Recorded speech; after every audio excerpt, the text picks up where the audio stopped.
नमस्कार मंडळी, स्वागत आहे तुमचं माझ्या छोट्याशा मिनी ब्लॉगमध्ये.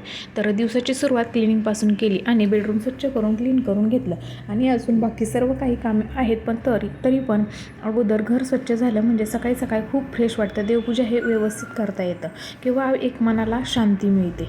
आणि म्हणून मी पहिल्यांदा बेडरूम स्वच्छ करून घेतली. तोपर्यंत इथं श्रीषा उठलीच आहे. ती रडत रडत माझ्याकडं आलेली आहे आणि ती उठल्यानंतर ना तिला मी थोडा वेळ समजवलं आणि खायला देखील केलं. त्याच्यासाठी मी नाचणी सत्व तयार केलेलं आहे. तिला अंघोळ पण घालायची बाकी होती, पण काही काळामुळं ती उशिरा उठली, त्यामुळे अंघोळ अजून बाकी आहे. त्यामुळे मी अगोदर तिला खायला.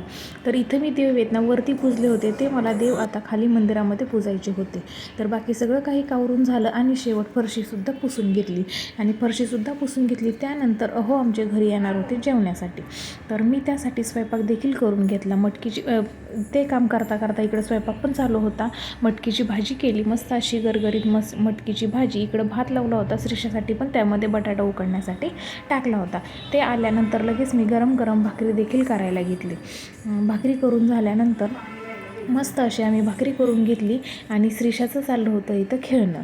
तर ते आल्यानंतर आम्ही मस्तपैकी जेवणसुद्धा केलं. भाकरी छान अशी गरम गरम ते आल्यानंतरच केली.